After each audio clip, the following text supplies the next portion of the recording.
Hello everyone, today we'll talk about how to fix or how to solve the problem of Marriott Bonvoy app. We click on settings.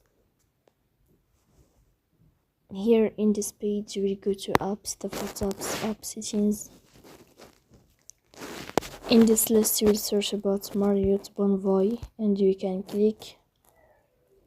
Here in this page of app info we click on first stop and you can click OK.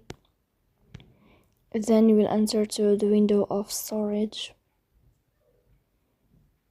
Then we click on clear cache, but pay attention, don't click clear data because that can delete your account. Then we go to Play Store. We'll search about Marriott Bonvoy. Then if you find update here, then you can update your app in this plus sign. So please don't forget to support us.